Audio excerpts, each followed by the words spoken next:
In today's talk, we will try to understand what is financial system, why do we need it, how it operates, and what impact it brings on society.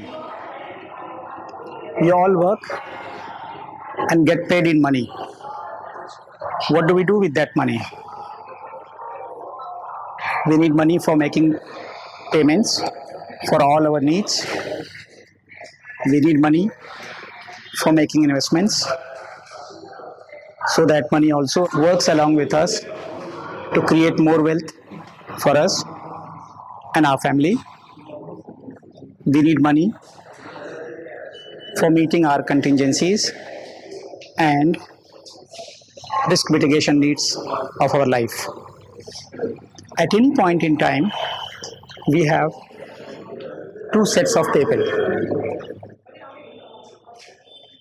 Those who are surplus in money at any point in time, and those who need money for the needs I just mentioned. Any organization that connects the two,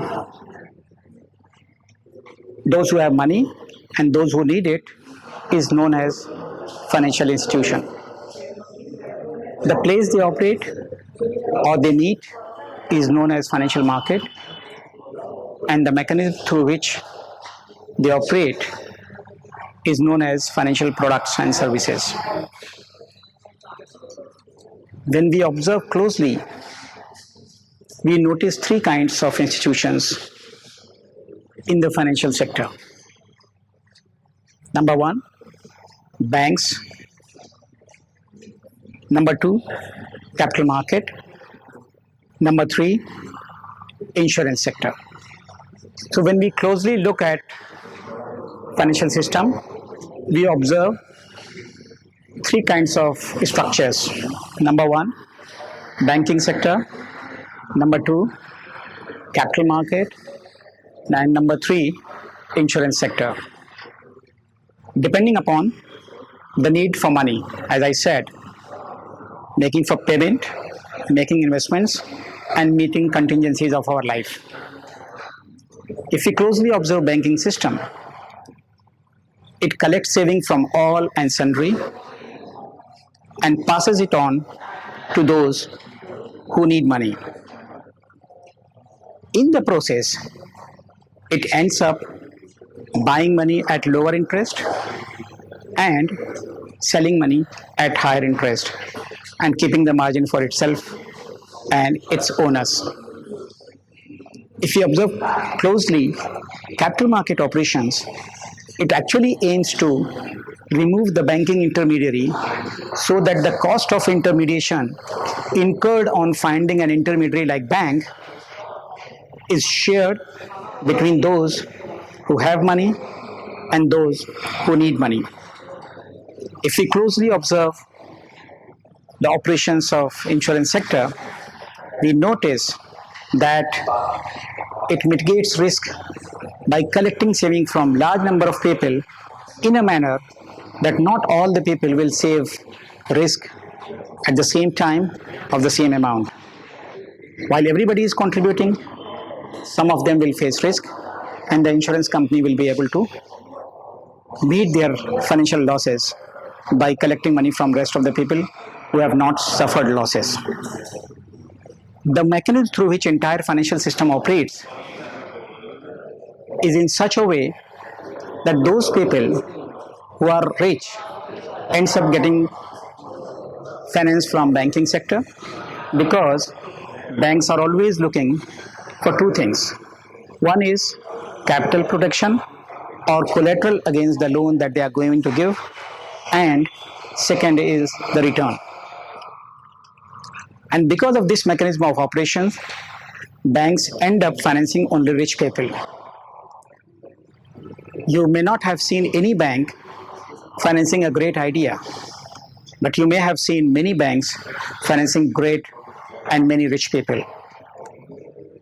At the same time, if you look at insurance sector operations, the same way, if the risk is mitigated on the basis of people who can pay for risk mitigation, then only those who are rich enough will be protected by the system. And all those poor people in the society will not be able to afford the cost of premium, and therefore they will be remaining vulnerable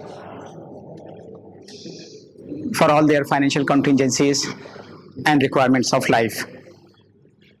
Financial system needs to work in such a way that financial resources mobilized from people across the society is able to finance new ideas, new ventures on the basis of merit of those ideas and ventures, rather than ability to provide capital or collateral or guaranteed return from rich people. When we look at wealth distribution, less than 1% people in our society command control over more than 51% of country's resources. This is possible only because financial system for a long period of time has been only supporting rich people by accumulating saving from all, including poor and middle class people. A society in which financial system only operates for rich class will eventually be facing other kinds of risk, and that may not be in the long-term interest of the society.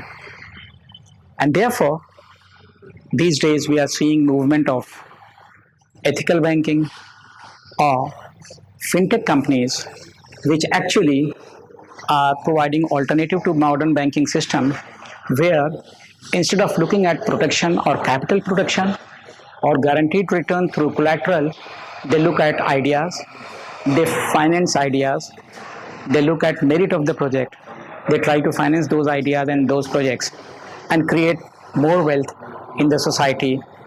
And that system is creating wealth or democratizing wealth at all levels in the society. We hope that modern banking system will learn from its past mistake, will also learn from the experiences of fintech companies and financial institutions, highlighting morality aspect and equality aspect of financial system, and try to diversify their financing in such a way that even poor people with great ideas are also able to get finance from the banking system. In the same way, insurance companies also need to look at how they can also provide risk mitigation tools or financial risk mitigation mechanism to people who cannot afford to pay higher premium. This can be achieved through the concept of mutual insurance or mutual risk mitigation techniques. In many Western countries, especially North America and Europe, we see the concept of mutual insurance, and third world countries and developing economies like India need to learn from those mutual insurance concepts and make sure that how the cost of insurance can be reduced so that poor people can also enjoy the benefit of financial risk mitigation and financial security. Thank you very much.